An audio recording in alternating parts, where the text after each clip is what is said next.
Hey guys, in this video I do a full installation guide of my whole house water filtration plus softener combo system, all with zero plumbing experience. The type of softener that I'm using is Springwell's MMV1. This is their 2-in-1 whole house water filtration plus softener combo system. They have a step-by-step guide that allows a DIYer like myself to practically install this system themselves with a little bit of research and willpower.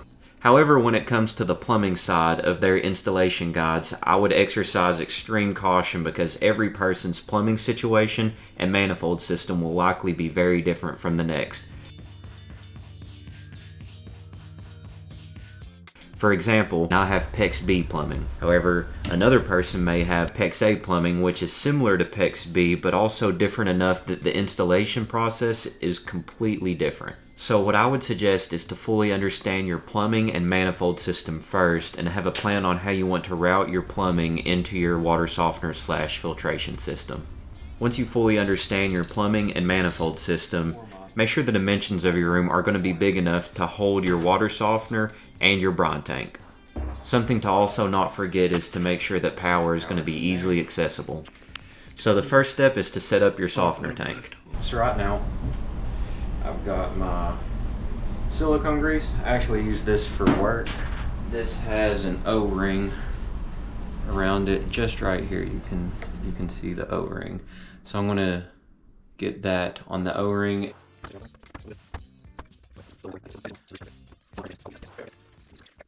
There should be a cap, a blue cap here on top, so I just took that out. Now we just push this on right through the center. And righty tighty. And they say to just go hand taut with this. So I'm gonna do a pretty beefy hand taut. That should be fun.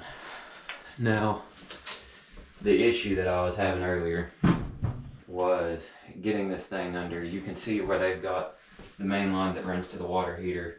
Very inconvenient for me, but that is like a perfect spot for my filter to sit, right there in that little corner. So, I'm still gonna make it happen. It's just a pain. Wow, that PEX is forgiving, thank God.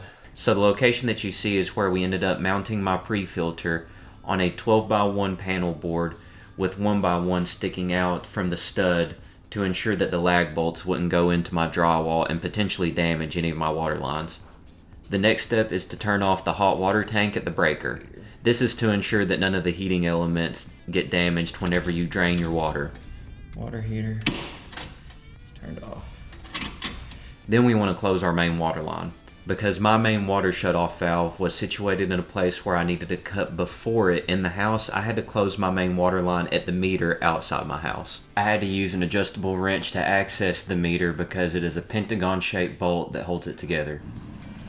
So this right here means we should be completely turned off at our water, it being set in that position, whereas you can see our neighbors is set in the upright position. Off. On, off, on. Shut the water off at the meter, so now there's no water in this house, and we're just going to drain all of that pressure that's built up in those pipes, because we're going to redo the whole piping system just by turning the water. And as you can see, it works really well. I did not expect it to just full stop our water. That's kind of crazy. Okay. So this is the pre-filter. Unscrew the lid and boom. Here is the actual filter. This is the lubricant. I think this is the same difference as the silicone grease that I use for work. Just pop the tab. And we're gonna put a little bit of grease just around. I guess that's good that our O-ring's sitting as good as it is. But we want to flip it around and get the other side of it too. Dadgum, and that is harder to get out than I thought. I resorted to having to get scissors. Dog, why is this impossible? There we go. And then flip it. And then we're gonna lubricate the other side. I guess be prepared for how hard that's gonna be. And then I'm just gonna use the rest of this tube. Might even want to spread some around the actual threaded connections as well. We're gonna put the sediment filter in. This just pops open like that. There is something for it to be seated on, so we're going to try and get that seated on that. See, now it's seated on that. Okay. I bought a 1-inch male to a 3/4 inch female reduction fitting to attach from my pre-filter to a 2-inch long 3/4 inch nipple male to male threaded fitting to attach to the connectors led from my main water in. That's 3 threaded connections for those counting. The exact same threaded fittings were bought for the water out from the pre-filter to the water in on the main filtration softening tank. Since these are permanent fittings, these we most definitely want to do the plumber's tube in. I don't want to hint on this too much because you'll see how this becomes a bigger issue later in the video, but I was having a real struggle understanding on how the plumber's tape was supposed to be used. Something like that should be fine. Then we're going to do the same to our 3/4 inch nipple. And I feel like I'm butchering putting that on, but that's okay. I also bought channel locks. A good one.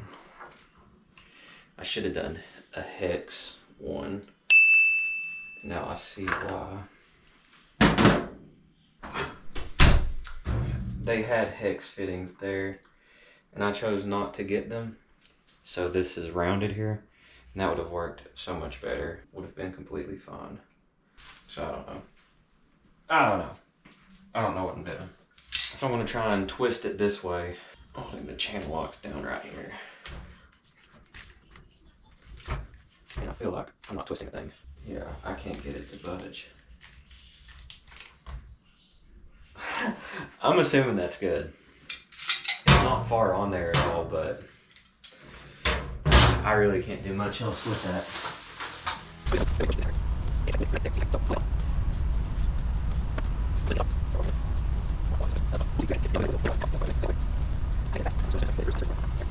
But that's it. They provided these machine bolts, washer, bolt. Then I need to get an Allen head. I want to get these going.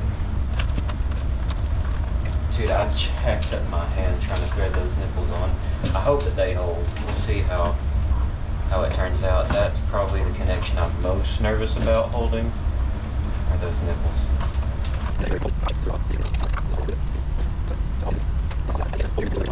They do give you this spanner wrench. Good. I realize something now after putting this on. I put it on wrong. The in is facing this way and the out is facing this way. I want the exact opposite. So I'll need to fix that. Oh, we're learning together. Now, turn it to where my ins and outs are facing the way that I want.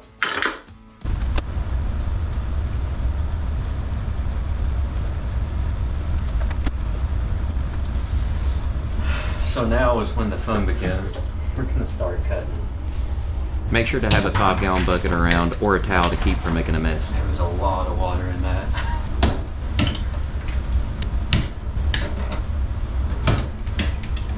Generally speaking, leading up to this point, we've all had the same steps until we've reached plumbing. Now is when you need to really understand what plumbing systems you have, what you want to use, and how you want to go about it. That's probably as solid as it's gonna get. Now we're cooking. Now we're cooking, dude. Okay. I've essentially just used this tool to cut everything. It's just for PexB. I have PexB fittings, PexB pipe. These are 1/2-inch clamps. So the two ones right here, they're already 1/2 inch. I'm trying to keep everything same. I've put 2 of those 1/2-inch clamps down in there like that. These plastic fittings, you put the cinch down right to where the plastic fitting is. It's kind of got like a notch, and then it cinches down in that groove. For my case in particular, since I had PexB plumbing, I needed to use the pinch clamp tool and pinch clamps. There's the first one. I gotta get my wife to help. Good, thank you. So I'm thinking right here will be my main shut-off valve. The issue with the clamps is they gotta sit right on the groove. And with ball joints, you can see the groove right there in the middle.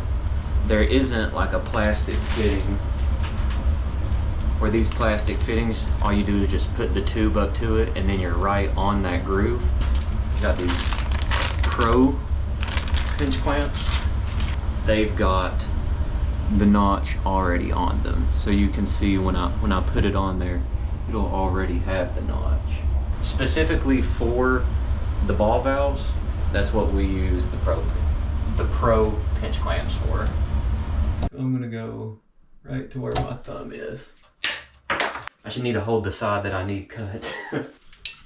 The pinch clamp tool can be hard to use sometimes, especially in areas where you can't get the proper leverage. Woo! You do it. And there's my main shutoff, my new main shutoff. Golly! There we go. Alright. And then we've got our 1/2-inch line. It'll go from here to here. I want to give myself more room than not to work with. That time when I made the cut, I held what I was going to keep in my hand. I'm learning. Now, look at that.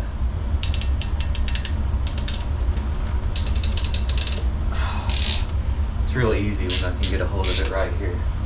Now the way that this should work is the main line will come here, and then whenever I use my outdoor spigots, I'll be fine too, right here.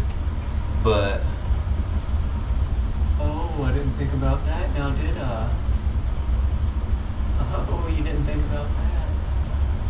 You didn't think about it needing to close. I'm gonna have to cut this one. Oh well. Here's the 1/2-inch ball joint that if I was smart enough, I would have not had to have too many mistakes. Good thing about this kind of work is it's very forgiving. I'm gonna say it needs to go to like right here on my thumb. There we go.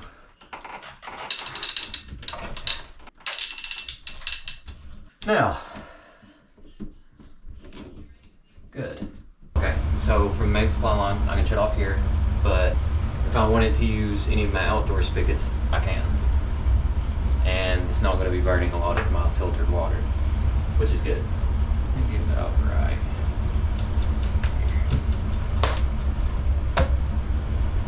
So, just that solid, easy pop.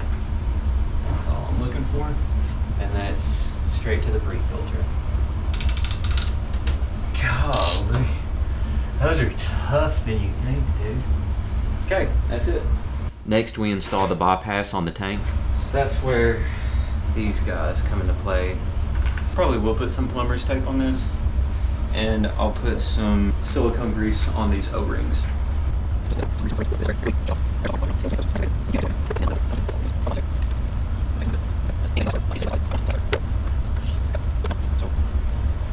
There's also arrows that indicate this is in and this is in, so I know that's right.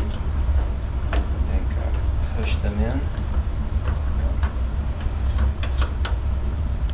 This bypass valve, if something is wrong with this tank for whatever reason, then we can shut these off like how they are, this is actually on. Water's going through the tank. It's got to shut off. Unsure hand tight is just fine, especially with the plumber's tape. I see again, there is an O-ring around that, and I'll do the same exact steps. It's very important to understand the in and out on the tank, because if you have the out going in where the in should be, or the in going in where the out should be, this can mess up your entire carbon media system and completely ruin whatever system you're using, whether it's filtration or water softening. I have a 1-inch female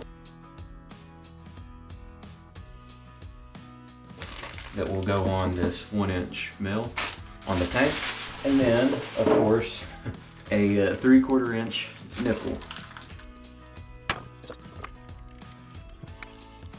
For some reason this went on much better than the other two.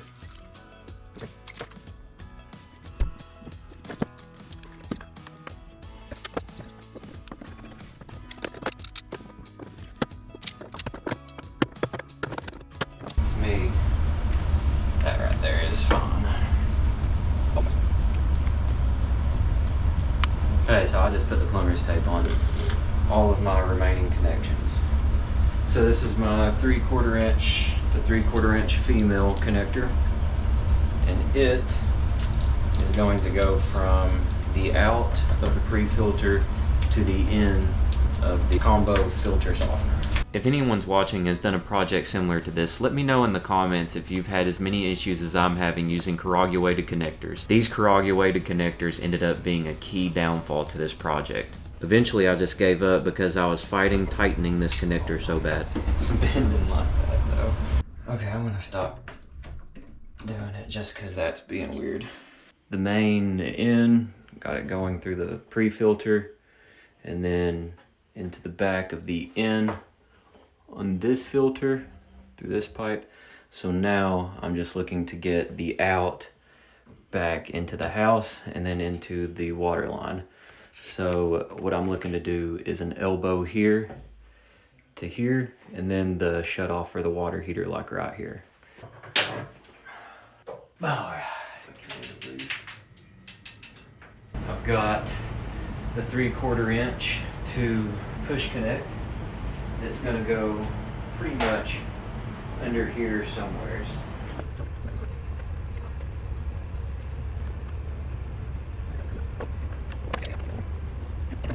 I need this push connect, and then I'll need an elbow to go up into this bottom T right here. And then I'll still need another elbow to finish out this connection. Okay.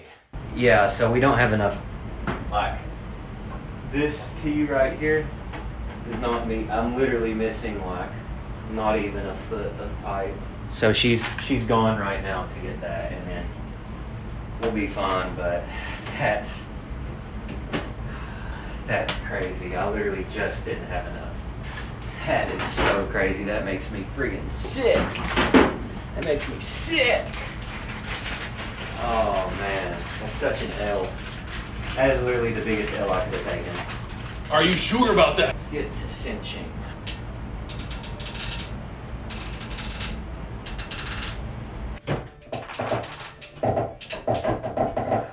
Look, it's right there, and there's the elbow. I don't even need like 2 inches. Don't even need 2 inches to get there. Okay, alright, so the drain line. It says that there is a blue tab on the left of this, and I did not see one at all. You still don't see one? But this is the drain line. They provided this. I'm sure it would be easy to find still. This drain line right here, I cut it down to go into our drain. Just this to go onto it and cinch down. Brine tank. Went from here. I ran it into the first hole on the brine tank here, and then pushed it in through this top.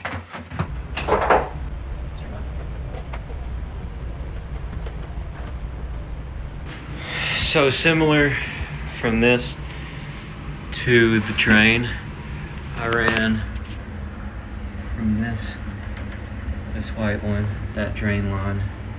I was also into our drain. Next, I added 4 bags of salt.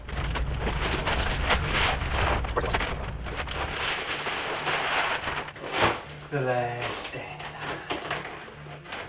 It was around this time my wife had came back with the last bit of PEX that we needed.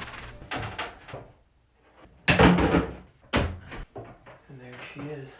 I'm gonna put this head cover on. In the power.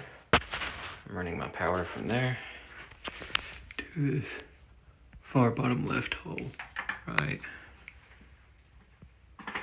there. And you can see that it is powered on. Like if the power ever goes out. No, what battery? Make sure the tank is sitting upright and level, sitting securely in the boot before any final testing. I mean, that looks like it's sitting a lot more upright to me now.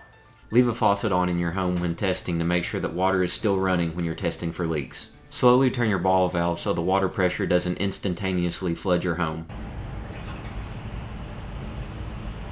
A sudden pressure like this can really damage your appliances. Shoot, she is gushing.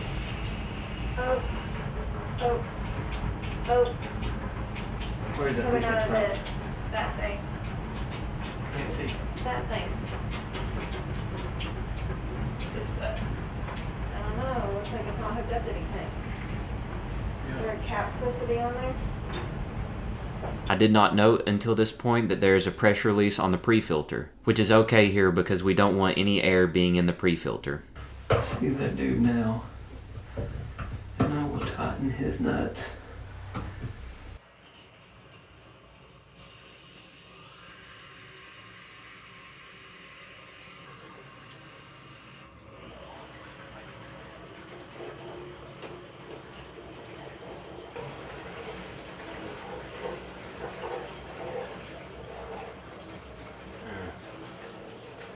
A failed leakage test. This was likely a combination of issues arising from the 3/4 inch connectors and the threaded adapters. Although these aren't the only culprits because I didn't completely understand how to use the plumber's tape. I should have used way more plumber's tape than what I did in these threaded connections. Also, brass to plastic connections already don't provide the best secure connection, so not using enough plumber's tape in this scenario was the demise of my water test. For anybody who stuck around last stream, or those of you who don't know, and can hear, it did not work. We're still able to run water, but man, these corrugated connectors that we were only able to find in 3/4 inch have really been kind of the downfall of this project. So, let's show you all of the leaks. The water is at full tilt right now. So, right here, you can see a little bit of a leak. Right there.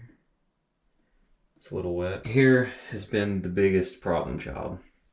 We have a leak on the actual connector itself, the main one on the nipple. This was the initial leak, and now there's even one inside here. You can see that there's even some wetness right there.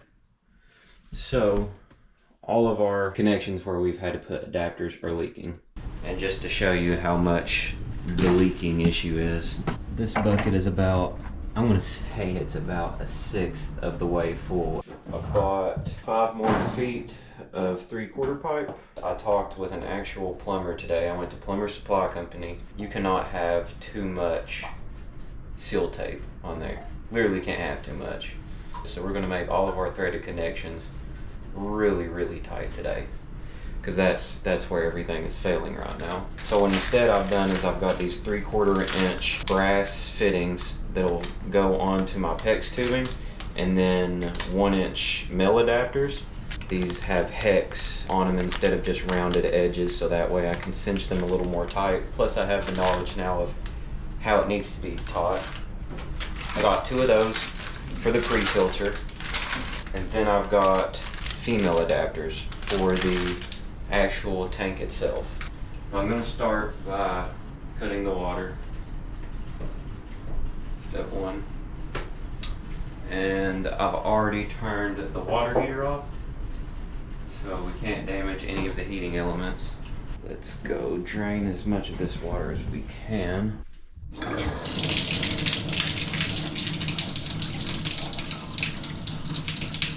Let's get all pressure out of there.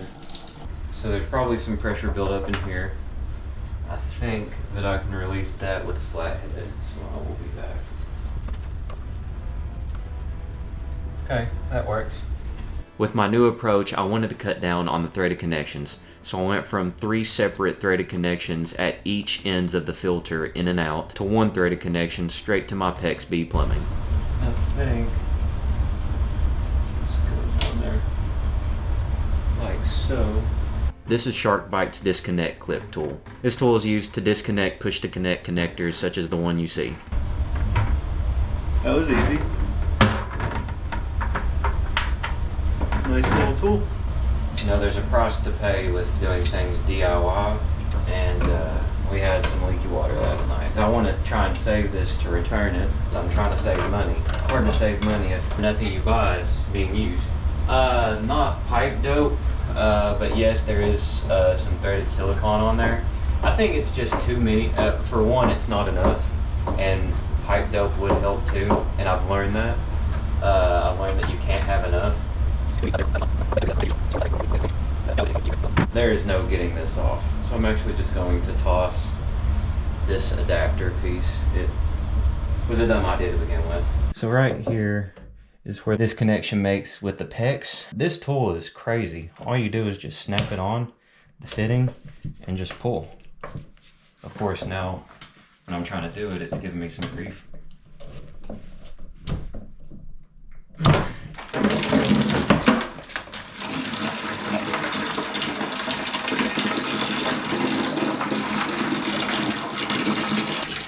I'm glad that I had that 5-gallon bucket handy. That was a lot of water. This filter is a mug to move.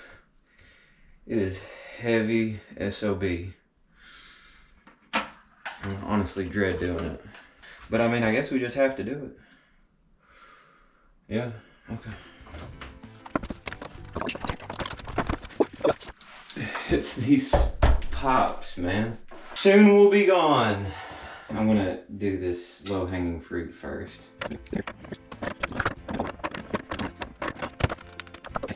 Good. Glad to see it gone. He will be thrown away. This has been my arch nemesis, this project, so it feels pretty nice watching it go down. Yes. Yes! Oh, that feels good. I'm gonna throw this away and we'll be back. As much as I want to fight and try and savor this and return it, just don't think it's worth it.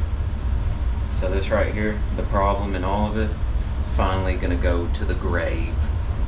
It's gonna go to the grave. Finally. So what I learned about the plumber's tape is that what you all had seen me initially doing is about completely wrong. You want to go a time and a half overlapping, and you really can't have too much plumber's tape. You're going to see me give a generous amount here.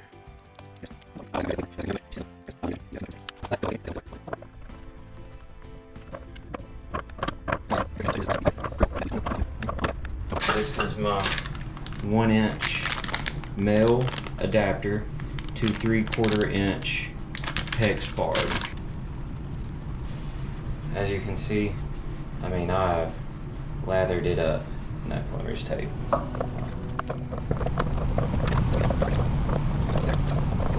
1-inch females to 3/4-inch PEX fittings.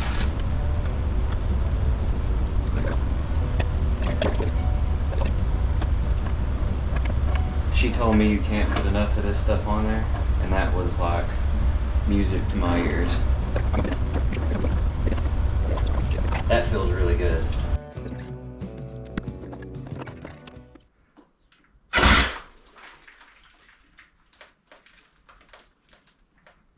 That was not good. Only reason I did that is because it was in the way and I wanted to move it out so that way I could tape it down easier. Hopefully that doesn't do anything. Never do what I just did here. I accidentally opened the bypass valve for my pressurized tank, and this could absolutely cause a lot of issues. However, I still have softened filter water, so I guess I got lucky and cut it off quick enough that the media didn't get mixed around too much. At least that's my understanding. I don't truly know. I feel like that's good. Now we refigure out our plumbing. This is the side that goes in, and this is the side that goes out. There is the Pro Crimp. Pinch clamp goes right here. I think we want to go here. I'm just guessing some lines are right there. Good as I could hope for. Okay. So that's it right there to the main end, the new main end. I just need 1, 2, 3, 4, 5 crimp rings. Get it in the most optimal spot.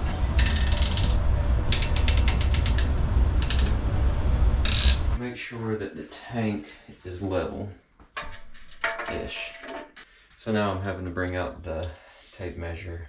I'll cut off 4 inches and then 7 inches and see where that gives us. Oh, another thing too, I had leveled our tank.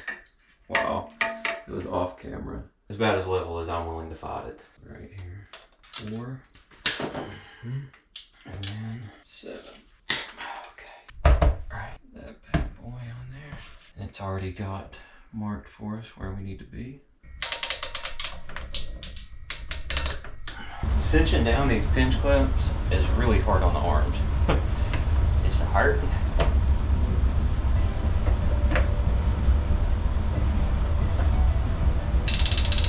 Where my thumb is at.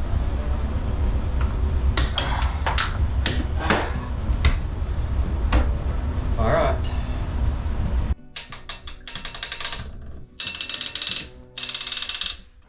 My left arm is really weak right now.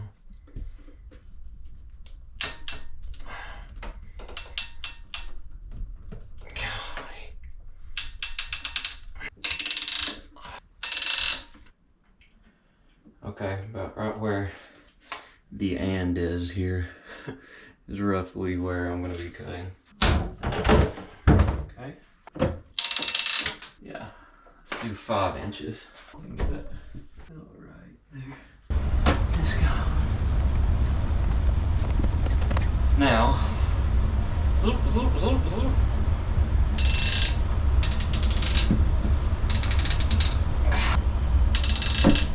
The main water coming into the pre-filter with the 1-inch male adapter to 3/4 inch PEX. We went zerp, zerp, zerp. And then we're going out with male, again 1-inch male adapter with the 3/4 inch tubing, zerp, up this elbow into the end. That would be funny if it wasn't, but it is. Into the end, not really funny, haha. And then going back out through this way into our water heater and into the house through this T-joint. Now the real question is does it work? So let's find out.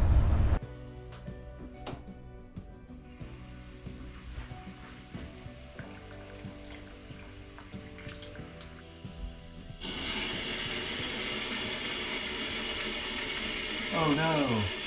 Oh, I see. I've missed a connection.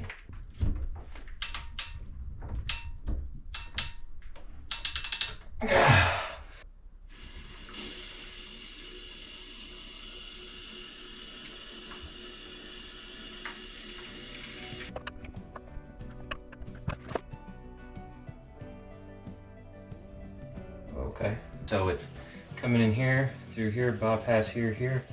And cold water is running, which is good. Okay, now I'm just going to, I think that this goes.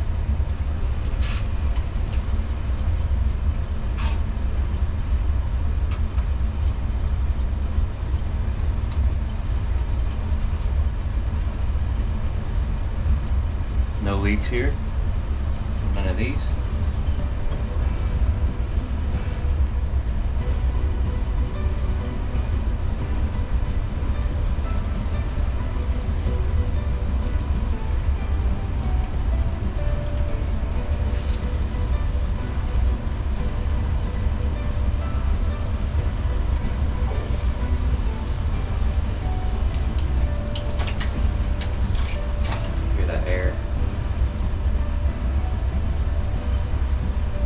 So I think this is it, boys and gals. Nobody's watching but W's in the chat.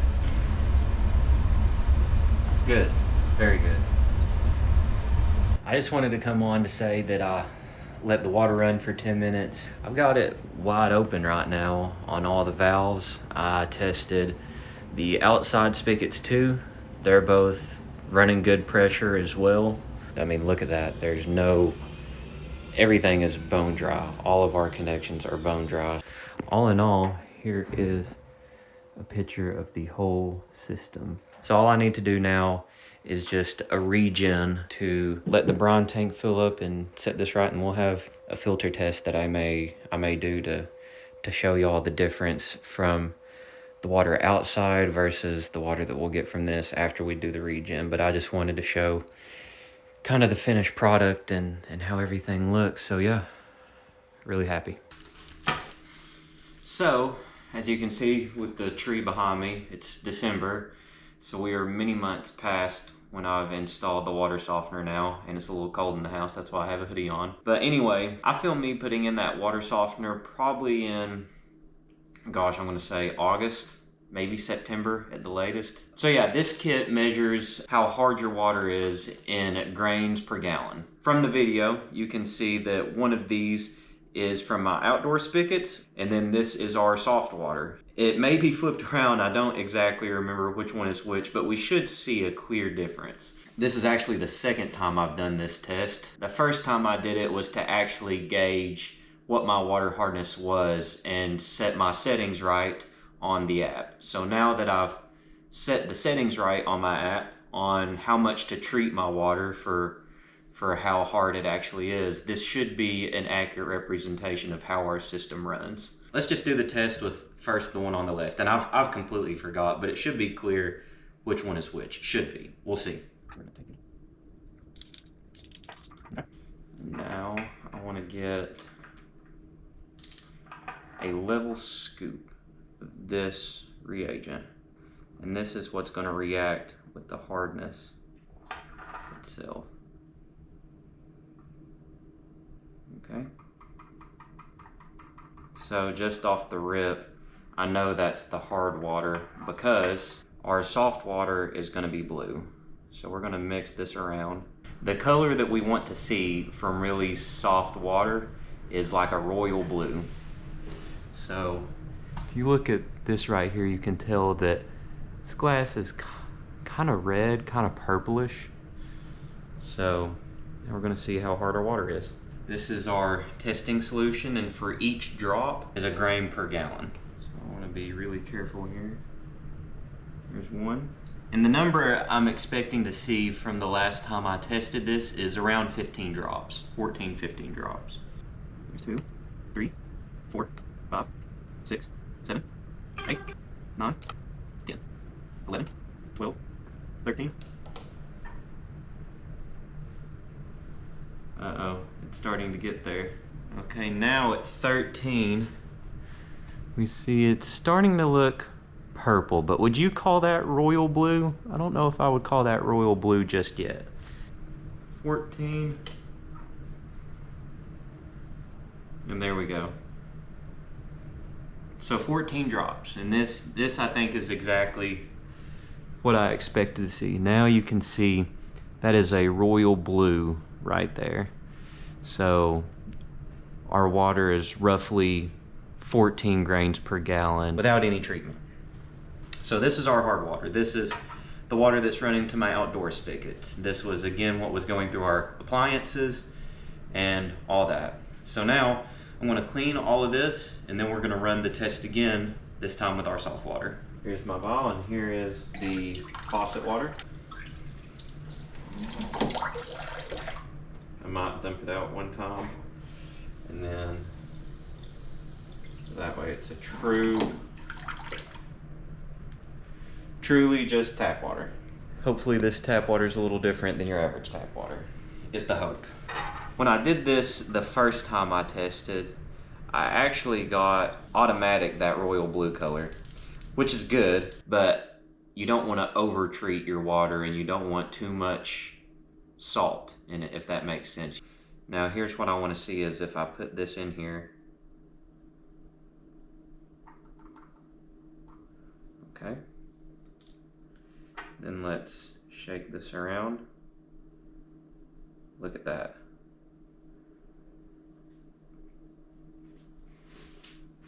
I didn't put a single drop in there, and it's already that nice royal blue color.